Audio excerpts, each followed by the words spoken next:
Barcelona, July 2000. It's 35 degrees. The city belongs to one man, Luis Figo. He isn't just their best player, he's the captain. He's the guy who stayed when others left. For 5 years, the fans gave him everything. They thought he was the one thing money couldn't touch. They were wrong. In Madrid, Florentino Pérez is running for president.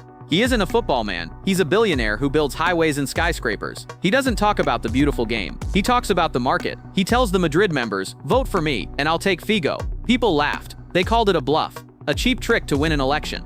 But there was a document, a private deal signed in the dark by an agent who thought he was playing a game. Suddenly, the joke stopped being funny. The buyout clause was 60 million euros. In the year 2000, that was an impossible number. The trap was set. Figo was stuck. The contract was signed. The limousine door opens in Madrid. No cheering, just camera flashes. Figo looks exhausted. He's wearing a white training jacket, but it doesn't look like a uniform. It looks like a costume. He stands there in the strobe lights, realizing there is no way to go back. Florentino Pérez is watching. He's not a fan. He's an architect. He's building something called the Galacticos. To him, Figo is the first brick, the most expensive brick in history. In this room, football is a transaction. Every handshake is heavy. Pérez sips his coffee and waits for the world to react. Training starts. It's quiet. Madrid is a different beast. There's no family here, just expectations.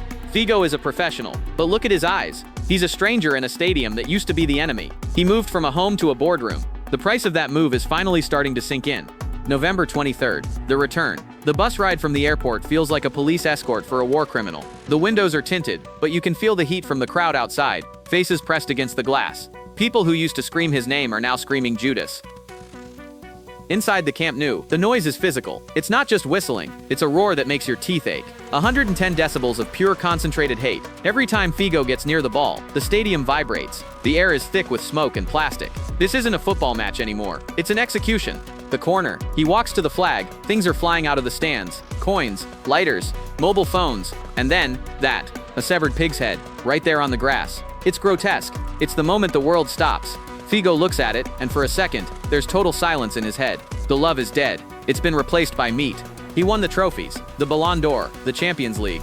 On paper, Pérez was right. The money worked. Madrid became the center of the universe. But Figo, he became a nomad, a legend with 2 histories and no home. He won the world, but he lost the city that actually loved him.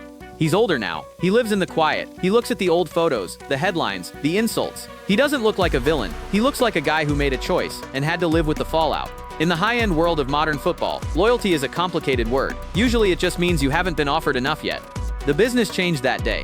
The DNA of the transfer market was rewritten. Figo was the catalyst. He showed the world that everyone has a price. No one is untouchable. Not the captain, not the idol, not even the guy you thought was your brother. The white jersey eventually fades. The stadiums go dark. The crowds find someone else to love, or someone else to hate. But the deal remains, a stain on history, 1 man, 2 clubs, and a choice that can never be undone. It was a perfect business move, and it was the end of football's innocence. Thank you for joining us. Stay tuned to the channel so you don't miss our upcoming investigations. We'll see you soon.